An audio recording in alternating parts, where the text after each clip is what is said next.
Let's go to the word of God. Let's go to Psalm 132 verse number 8. కీర్తనలు 132 8 నుంచి మనము చదువుకుందాం. యెహోవా లెమ్ము, నీ బలసూచకమైన మందసముతో కూడా రమ్ము, నీ విశ్రాంతి స్థలములో ప్రవేశింపుము. Arise, O Lord, unto thy rest, thou and the ark of thy strength. ఎక్కడ ఈ భూమి మీద మనకు విశ్రాంతి దొరుకుతుంది? మనము ఏం చేస్తే విశ్రాంతి దొరుకుతుంది? దేవుడు విశ్రాంతి కొరకు ఎక్కడ స్థలము దాచిపెట్టాడు? మనము ఎక్కడికి వెళ్తే విశ్రాంతి ఉంటుంది? So many people want rest, but they are not finding rest. చాలా మంది విశ్రాంతిని కోరుకుంటున్నాం, కానీ ఎవరికి విశ్రాంతి దొరకట్లేదు. So every place has an identity. చర్చ్కి వస్తే, ఈ ప్లేస్కి వస్తే మనము కొంత డిఫరెంట్, ఇంటి నుంచి మనకు ఎక్కడో కొంచెం డిఫరెన్స్ ఉంటుంది. ఇంటికి వెళ్ళిన తర్వాత ఆ ప్లేస్కి వెళ్ళిన తర్వాత ఒకలాగుంటాం, ఆఫీస్కి వెళ్ళిన తర్వాత మనం ఒకలాగుంటాం, బంధువుల ఇళ్ళకి వెళ్ళిన తర్వాత ఒకలాగుంటాం, బయటికి వెళ్ళిన తర్వాత ఒకలాగుంటాం. So every place it effects you. Every place will have an identity. ఒక గుర్తింపు ప్రతి స్థలానికి ఉంటుంది. సో ఈరోజు మనం ఏ స్థలంలో ఉన్నాం, ఎక్కడున్నాం, ఎలా ఉన్నాం, ఫైనల్లీ మనకు దేవుడు అనుగ్రహించిన విశ్రాంతి దొరుకుతుందా? చూడండి, ఈ వాక్యమును వచనమును చూస్తే, నీ విశ్రాంతి స్థలములో ప్రవేశించుడి అని. You need to no hour God is a God of rest. So చాలా మంది రెస్ట్ అనగా చాలా డైమెన్షన్స్లోకి, ఆలోచనలోకి వెళ్ళిపోతూ ఉంటారు. రెస్ట్ అంటే మనము 24 గంటలు పనుకోవడం కాదు. రెస్ట్ అంటే 3 పూట్ల తిని టీవీ చూడడం కాదు. రెస్ట్ అంటే ఉద్యోగాలు మానేయడం కాదు. రెస్ట్ అంటే బిజినెస్ చేయకుండా ఉండడం కాదు. You need to know the importance of rest and you need to know the meaning of rest today. ఈరోజు మీకు విశ్రాంతి యొక్క అర్థము దేవుడు మీకు తెలియపరుస్తున్నాడు. దేవుడు మనకు విశ్రాంతికి కర్త అని వాక్యం సెలవిస్తుంది. ఎందుకు దేవుడు విశ్రాంతిని కోరుకుంటున్నాడు? ఎందుకు దేవుడు విశ్రాంతిని ఇస్తానంటున్నాడు? ఎందుకు ఈ భూమి మీద విశ్రాంతి స్థలాలు ఉన్నాయి? రెస్ట్ తీసుకొని వెళ్ళండి, రెస్ట్లో ఉండండి. ఎక్కువ టైర్డ్ అయిపోయారు, నాకు రెస్ట్ కావాలి అని అంటా ఉంటాం. సో చాలా సందర్భాలలో మనకు ఎక్కడ కొన్నిసార్లు విశ్రాంతి దొరకదు. ఒక దేవుని యొక్క విశ్రాంతిలోకి మనము ఎలా ఎంటర్ అవ్వాలి? The importance and the meaning of rest. Rest, విశ్రాంతి అంటే ఏంటంటే ఎ డివైన్ పీస్ అండ్ అష్యూరెన్స్. మీరు అనుకున్నటువంటి ఆ మీనింగ్ కాదు రెస్ట్ అంటే. This spiritual rest, God told rest is different. ఇది వేరు. ఓ డివైన్ పీస్ అంటే ఏంటంటే దైవీకమైనటువంటి నెమ్మది. అంటే మనం ఎంతమంది ఉన్నా మన చుట్టుపక్కల మనము నెమ్మదిగా ఉంటున్నాం. చూసామా?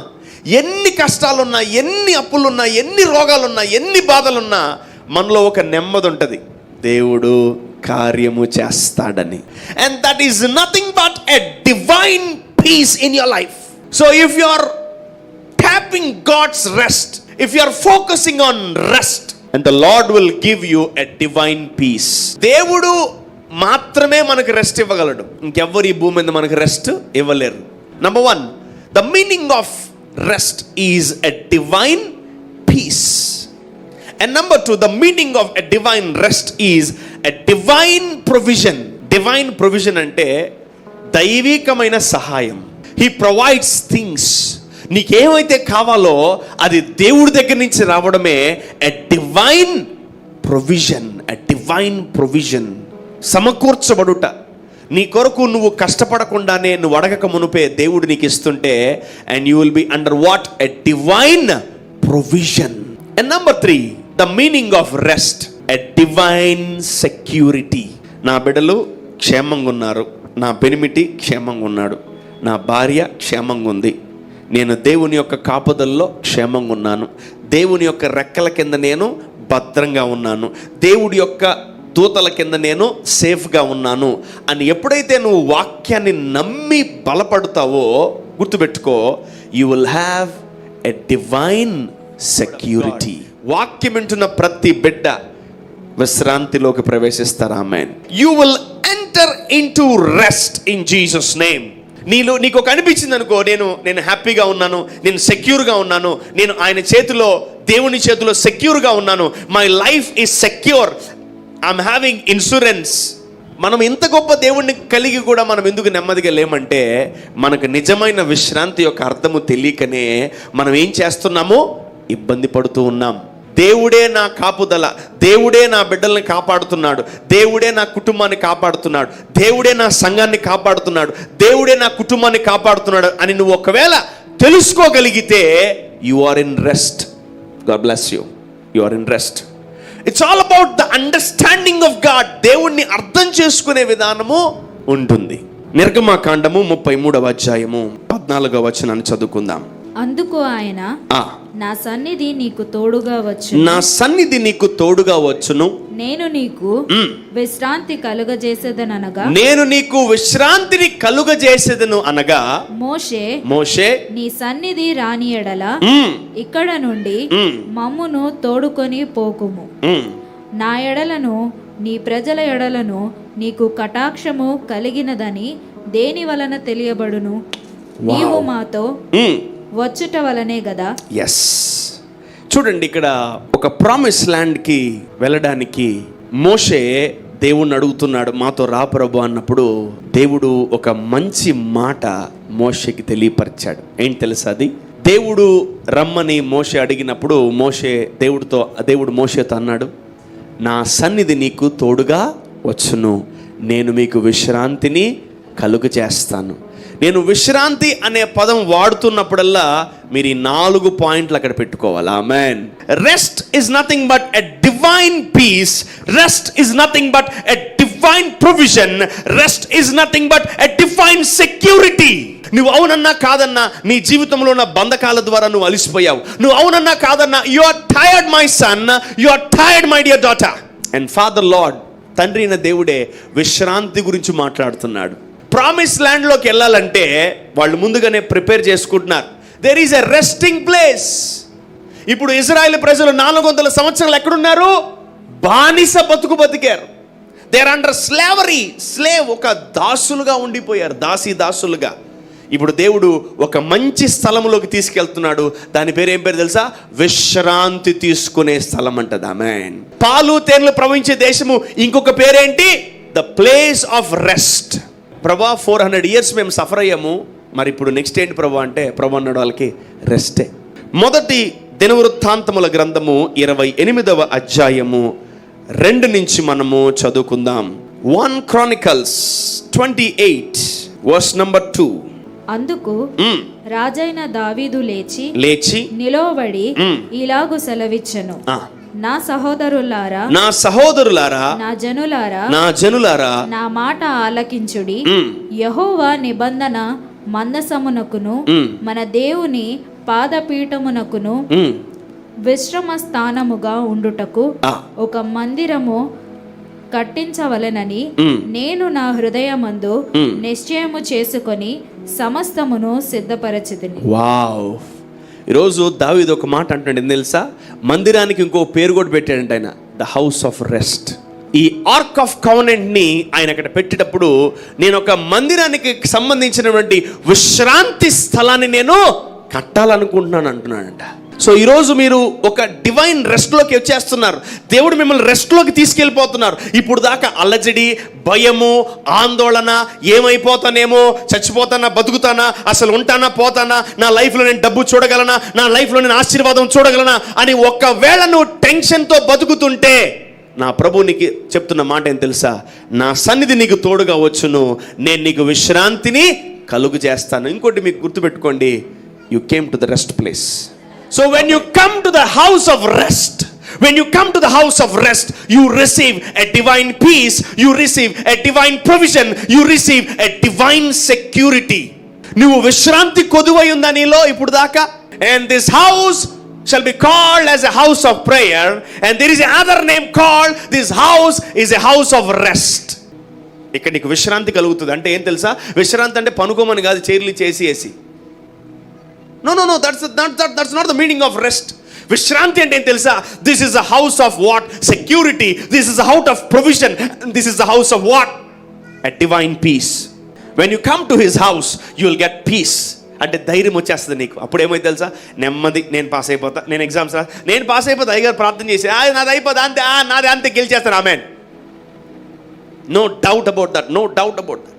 When you come to the house of the lord, నీ యొక్క అపనమ్మకం కూడా నమ్మకంగా మారిపోద్ది.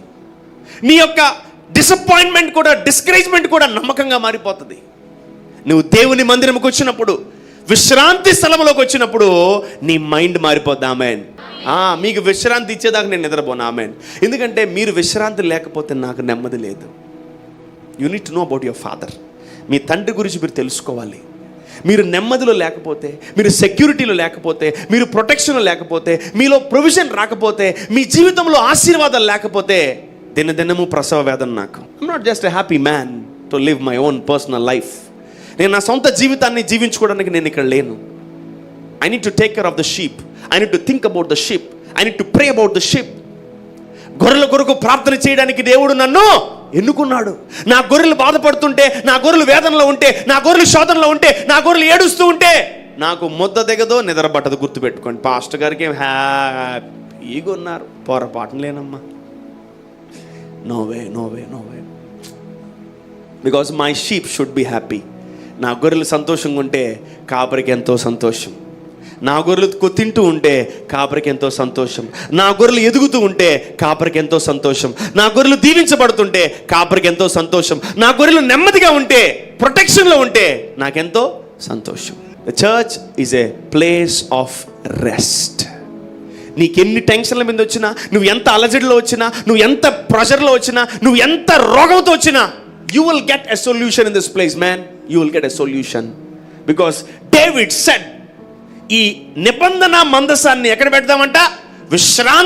విశ్రమించు స్థలములో పెడదామంట. యా, ఇక్కడ దేవుడు ఉన్నాడు. Where there is God there is rest. Amen.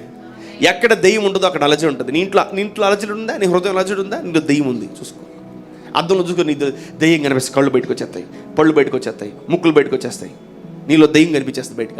Yeah, నీలో అలజడి ఉందా? నీ లోపల టెన్షన్ ఉందా? That means demon is operating you. నీకు విశ్రాంతి నెమ్మదిగా ఉంది. బా, రేపు కదా. ఆమేన్. యెహోవా ఈరే. చాలా మంది అన్న రేపే, అన్న రేపే లాస్ట్ డే. నేను రేపు కదా, యెహోవా ఈరే. ఆమేన్. Because I'm in rest man, I'm in rest. ఈ విశ్రాంతిని నువ్వు కానీ నమ్మకపోతే నీ జీవితంలో దేవుడు అనుగ్రహించు మహిమ నువ్వు పొందుకోలేవు. Why we are not having rest? ఎందుకు మనకు విశ్రాంతి లేదు? హీబ్రూస్ 3:18, హెబ్రీయులకు రాసిన పత్రిక 3వ అధ్యాయము 18వ వచనాన్ని మనం చదువుకుందాం. తన విశ్రాంతిలో ప్రవేశింపరని. తన విశ్రాంతి అంటే ఎవరిది? దేవుడి యొక్క విశ్రాంతిలో. అంటే రెస్ట్ ఎక్కడుంది? ఈ భూమి మీద మనకు దేవుడి దగ్గరే ఉంది. ఆయన సన్నిధిలో ఉంది, ఆయన మందిరములో ఉంది, ఆయనలో ఉంది విశ్రాంతి. Got it? యా, తన విశ్రాంతిలో ప్రవేశింపరని. అంటే ఎవరో ఆయన విశ్రాంతిలో ప్రవేశించట్లేదంట. ఎవరిని గూర్చి ప్రమాణము చేసెను? ఎవరిని గూర్చి ప్రమాణము చేసెను? అవిధేయులైన వారిని గూర్చియే కదా. My God, why we are not still in rest? ఎందుకు మనం ఇంకా విశ్రాంతిలో లేము తెలుసా? అవిధేయులైన వారిని గూర్చియే కదా.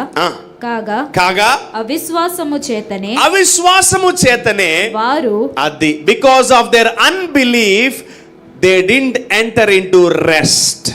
So we see that they could not enter because of their unbelief. చర్చికి వస్తే ఏం జరుగుతుంది? చర్చికి వస్తే స్వస్థపడతామా? చర్చికి వస్తే బ్లెస్ అవుతామా? అంటే జాబ్లో లేదని దానికంటే చర్చిలో ఏమన్నా ఉందా? లోకములో దొరకనంటూ దేవుని సన్నిధిలో ఏమన్నా ఉందా? మనుషులు ఇచ్చే ఆనందం కంటే చర్చిలో ఏమన్నా ఉందా? దేవుడు మనుషులు ఇవ్వలేని దేవుడు ఏమన్నా ఇవ్వగలడా అని మానవులకి ఇంకా ఎంతో భయంకరమైన పరీక్షలు ఉన్నాయి. ఏం చేసాడు దేవుడు నా కొరకు? ఏం చేసాడు దేవుడు నా కొరకు అని ఎన్నో రకాల ప్రశ్నలు మనం వేస్తూ ఉంటాం. చూడండి, ఎందుకు చాలామంది విశ్రాంతిలో అడుగు పెట్టలేకపోతున్నారు? Why many people are not entering into rest? Why we are not in rest? And Jesus said, come to me you labour, ప్రయాసపడి భారం మోస్తున్న సమస్త జనులారా నా యొద్దకు రండి, నేను మీకు విశ్రాంతిని కలుగు చేస్తాను. యేసయ్య తండ్రి పాత నిబంధనలో వాళ్ళకి చెప్పాడు మోషేకి, నేను మీకు విశ్రాంతినిస్తానని. ఈరోజు కొత్త నిబంధనలో దేవుడు చెప్తున్నాడు, నీ ఆలోచనలకు, నీ తలంపులకు, నీ మైండ్కి, అన్నిటికీ నేనేమిస్తానంట? విశ్రాంతిని ఇస్తాను. I will give you rest.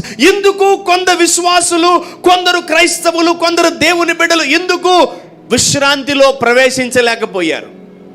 Why we are not at healed, why we are not at blessed? ఎందుకు మనం ఇంకా దీవించబడలేదు? ఎందుకు ఇంత గొప్ప దేవుడు, విశ్రాంతినిచ్చే దేవుడు, విశ్రాంతికి కర్త, విశ్రాంతినిచ్చే దేవుడు, విశ్రాంతికి is a lord of Sabbath, is a lord of rest, and he made his church as a house of rest. Why people are not in rest? Because of their unbelief. అపనమ్మకము ద్వారా వాళ్ళు ఏం పొందుకోలేకపోయారంట? విశ్రాంతిలోకి అడుగు పెట్టలేకపోయారంట. ఈరోజు మనకు దేవుడు తెలిసిన, ఈరోజు మనకు చర్చ తెలిసిన, ఈరోజు మనకు సేవకుడు తెలిసిన, ఈరోజు మనకు ప్రార్థన వచ్చిన, ఈరోజు మనకు రెస్ట్ గురించి తెలిసినప్పటికీ మనలో ఎందుకు విశ్రాంతి, నెమ్మది లేదు తెలుసా? Because of unbelief. నీలో కొంచెం అపనమ్మకం ఉన్నా నువ్వు విశ్రాంతిలో ప్రవేశించలేవు.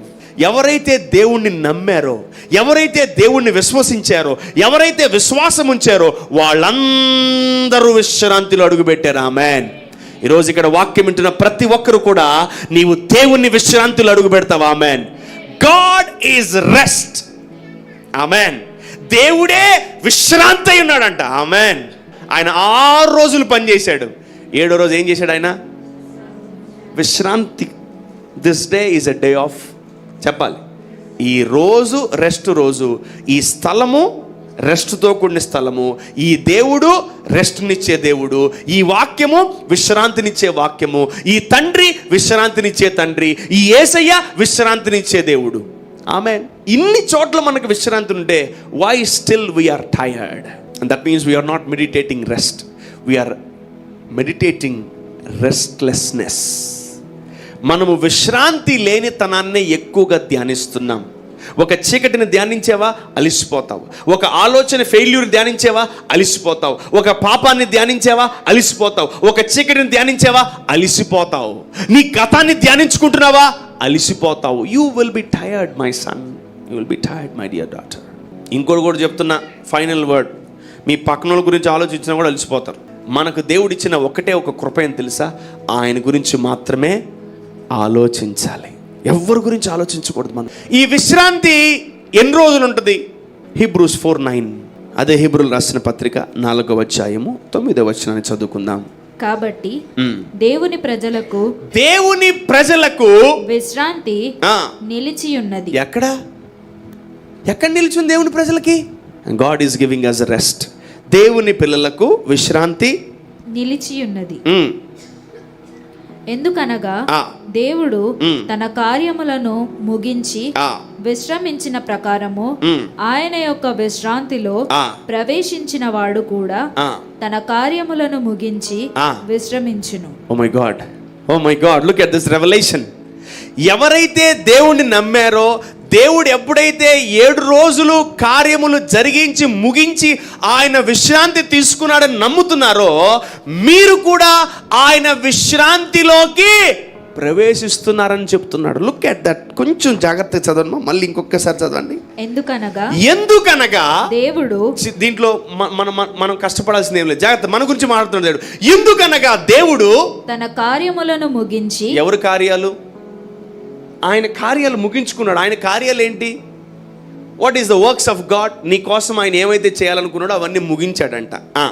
విశ్రమించిన ప్రకారము ఆయన యొక్క విశ్రాంతిలో ప్రవేశించిన వాడు కూడా తన కార్యములను ముగించి. అది మీ కార్యములు కూడా ముగించారంట. ఆమేన్.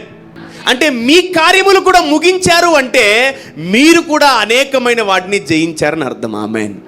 హల్లెలూయా.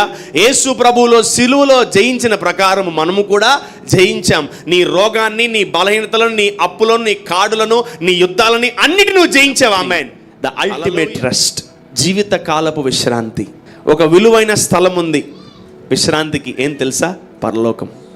Rest remains in your life in Jesus name.